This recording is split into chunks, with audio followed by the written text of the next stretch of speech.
Hi guys! Welcome to my vlog! For today's vlog, ang pangit natin dahil kaagising ko nga lang po. At ngayon, tayo ay magluluto-lutoan dito sa bahay. Magpo-food trip kami ni William. Actually, dapat mag-i-spaghetti kami. Kasi meron kami ditong sauce na spaghetti, pasta, may hotdog. Ang problem namin is wala kaming meat panghalo sa sauce. Like giniling, ganon. Wala kasing mabibilan dito sa subdivision namin. Ang meron ay manok. Hindi mo pwede yung manok para dun sa may spaghetti sauce. Kasi yung awkward naman nun. So, pinaka-perfect sana is giniling. And ang vlog ko din sana ngayon is talaga is grocery. But, ang tagal dumating ng revenue. So, hindi ako makapag-grocery. Yun sana yung pinaka-plano ko kaninang umaga pa na pagising ko sana, maliligo na kami agad ni mama kasi nga dapat kagahapon pa yung dating ng revenue. Pero for some reason, ngayon matagal siya. Pero dead man na. Ngayon, since hindi pa ako nakakakain, it's already 2:10 in the afternoon. So, kakain tayo ngayon. Hindi ko din alam actually kung ano lulutuin ko. Ano ba lulutuin ko yan? Yung manok na o yung ano lang muna, hotdog? Hotdog ba naman? Kasi mama na magluto ng ano? Oh. Ng manok. So, kabog, ibablog ko yung luto ng hotdog. Pwede pala yun eh. So, dito pala si William, guys. Hello, guys. Bakit? Malapit na graduation mo, be. Nga, guys. Malapit na. Sa May 30 na siya. Nag-graduate na siya ng grade 6. High school na siya this year. This next school year. Ang wish mo sa ano mo, graduation mo? Anong gusto mong gift? Wala. Okay lang. Kahit ano. Anong gusto mo? Computer. Kaya mo bilhin yun. Computer naman ito. Wala lang. Kahit ano, basta nagagamit. Si ano naman to, ina-atching naman. Natching ako. Ang laki na ni William, guys. Oh. Pangit mo, nakakainis yung mukha. And I would like to take this opportunity din pala, guys, kasi si Kuya Extopertan, ang one of the sponsor ng ating Biggest Loser, is nag-comment sa aking vlog doon sa kung bakit ibebenta ng atong bahay. Sa post, nag-comment siya doon na sabi niya, dinideclare niya na daw na I'm the winner because nga daw 3 months na din yung last weigh-in namin. So, wag na daw patagalin. So, ang sponsor kasi ni Kuya Extoper doon is iPad, mic, tsaka may cash prize siyang binigay. So, ayun, I'm so excited and thank you so much kay Kuya Extopertan. Yung iPad is mapupunta yun kay mama kasi yung tablet ni mama is para ng robot. Hindi na po siya napipindot ng maayos. Naglalag na siya. So, kay mama yun. Tas yung mic is magagamit natin for vlogging. Kasi ang alam ko, yung mic na yun is sobrang ganda ng quality na yun. So, I'm so excited for that. And then yung cash prize, alam ko, nasa, ata yun, 15,000 din yung cash prize ng Biggest Losers. Thank you so much, Kuya Extoper. I love you so much. Thank you for the opportunity that you given to me. And actually, guys, baka kasi isipin talaga ng iba sa inyo na I'm doing papaya things because dahil dun sa mga pa-price ng Biggest Loser.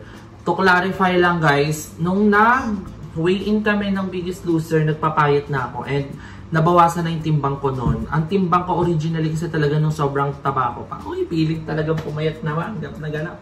Ang pinakatimbang ko is 91. Tapos nung nag-weigh-in kami, 84 na lang yung timbang ko. So 7 kilo na yung nabawas sa akin. Nag-start na ako magpapayat. Wala pang Biggest Loser. Tapos nung nag-weigh-in kami, 84 na ako. So ngayon, ang timbang ko na lang is naglalaro sa 80 to 82. Ganon.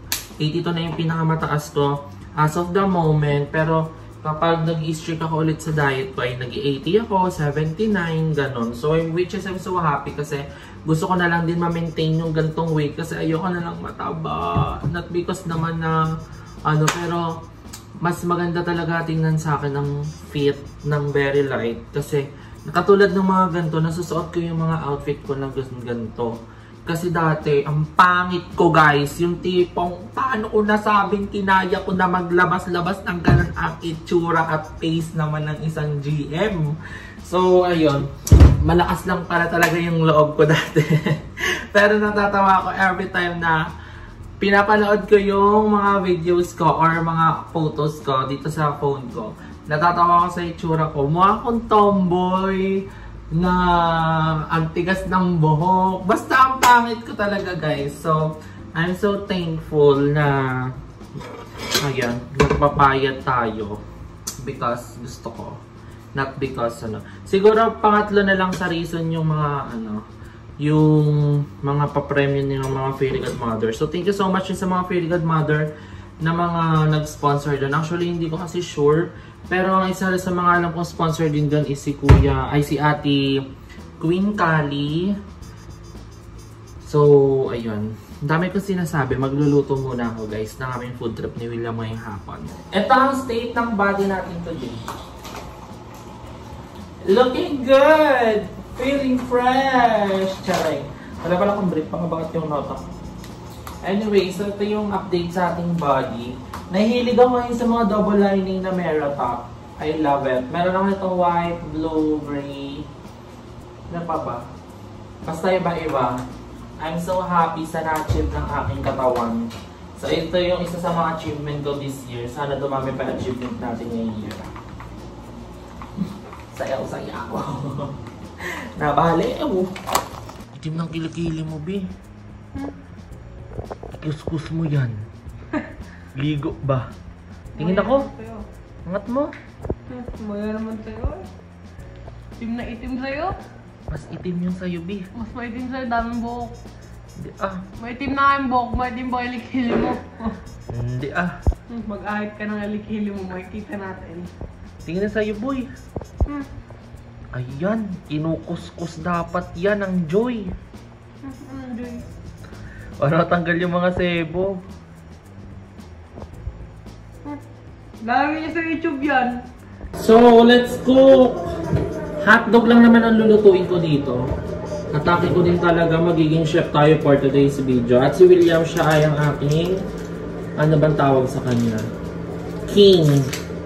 Tawag doon yung taga-waiting lang. Habang ako yung nagluluto ng aming pagkain. Pero actually, kakakain lang niya ng champurado. Pero gutom daw siya ulit. Okay lang. Kasi ano naman niya, graduation naman niya next week. Mas wala na yung gift sa kanya. Ano gusto mong gift, Yam? Deodorant? Tawas? Ano gusto mo? Pati ko na naman yung laptop mo. Hygiene kit? Guys, alam niyo kung tuli na si William? Napanood niyo ba yung vlog ko last year? Baka yung iba sa inyo hindi pa napanood. Last year ba yun, Yam? Oo. May pasok nun? O wala? Ay, isang taon na pala, may gate. Focus ko rin ha. Hindi na, natuli na siya, guys.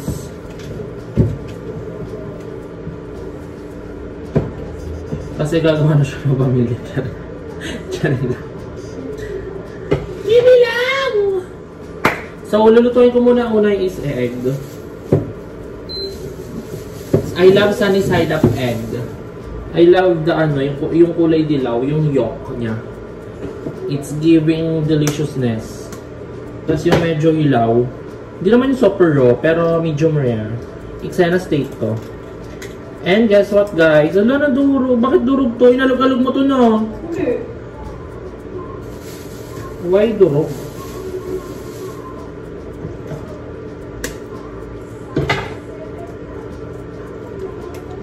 Aray po. Ouch! Ang sakit. Ang init. So, pagpasensya nyo na guys yung pagkain natin ngayon. Walang ka-healthy kahit na nagda-diet. Kasi yung ulam dito na manok, mamaya kalulutuin niya ni mama. Eh, di ba ano lang ako? 1 meal a day. So, ayan. May times din guys na nagpa-fasting ako for a day. Pag trip ko, pag tipong kaya ko, or wala akong gagawin whole day, doon ako nagpa-fasting. Pero hindi ako nagpa-fasting kapag lalabas ako, or may gagawin ako kasi I know, hindi kakayanin ng sarili ko, ay ng katawan ko.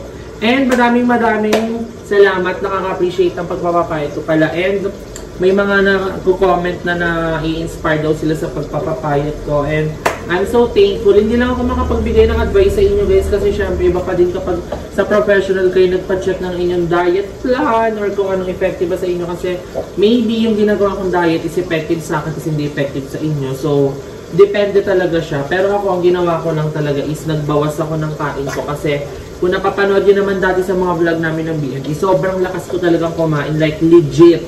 Sobrang OA. Yung tipong nakakatatlong rice ako per meal, 3 to 4. Tapos bukod pa doon, sa meal na yun, meron akong ibang order na a la carte. For example, sa Jollibee, 2 rice ako niyan, 2-piece chicken yan, may spaghetti ako, may burger ako, may ice cream ako, may coke ako.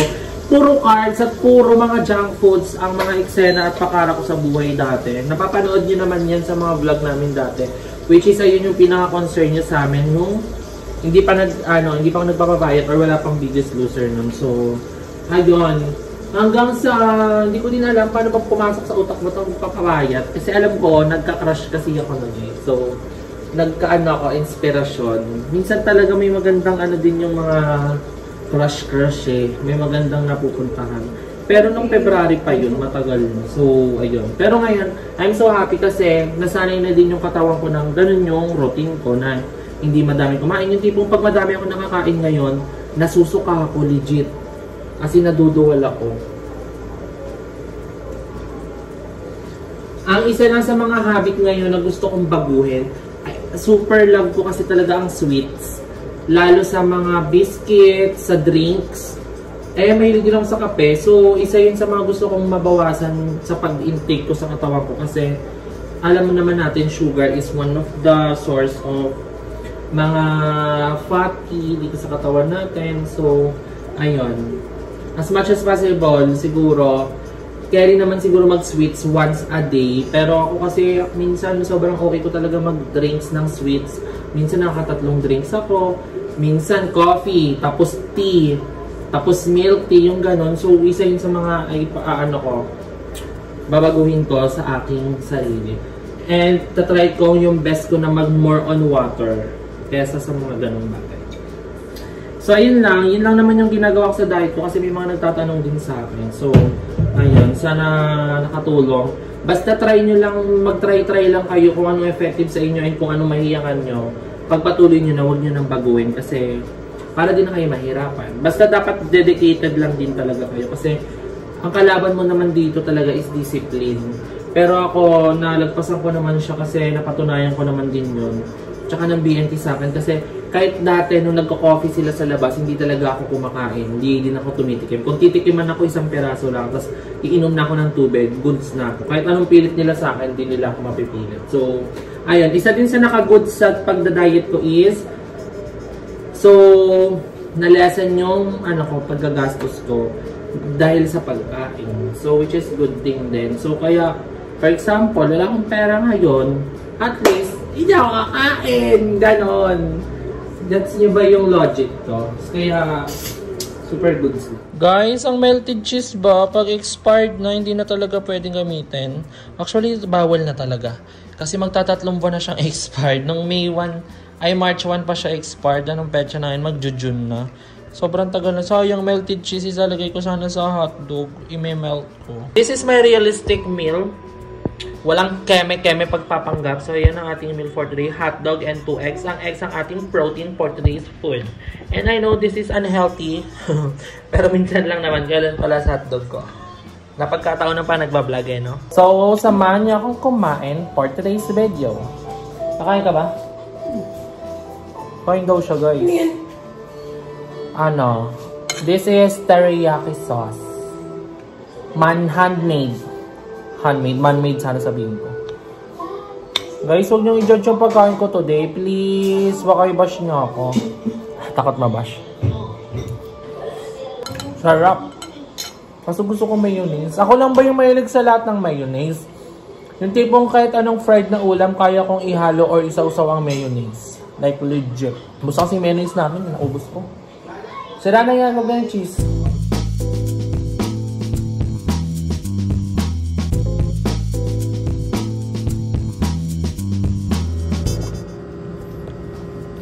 So, hi guys! Kakatas ko lang po maligo. Kitang-kita nyo naman. Basta pang ating hereret. Pero, hindi ko na iba-vlog. Or, hindi ko na isasama dito sa vlog na to ngayon. Yung pupuntahan ko. Abangan nyo na lang sa next vlog natin. Pero madami tayong vlog. Pero anyway, kaya ako nag-vlog para makapag-outro na din ako. And of course, papakita ko na lang din yung mga pinaglalagay ko sa mukha ko. Kahit nakita nyo naman ang mga last vlog na, para lang, nakalimutan nyo agad. So anyway, bago ako lumabas, nag-ano muna tayo, skincare. Kahit walang ka-care yung face natin. Pero dati, nagbo-blower talaga ako. Pero ngayon, hindi ako nagbo-blower muna kasi hindi ako nagpo-conditioner ng buhok. So wala din sense. Kaya tinan nyo, parang tigas ng buhok ko ngayon. Pero, basta, sa next vlog, malalaman nyo. Anyway, maglagay muna tayo nitong toner. Ito lang yun. Collagen by Watson White Regeneration Clarifying Toner.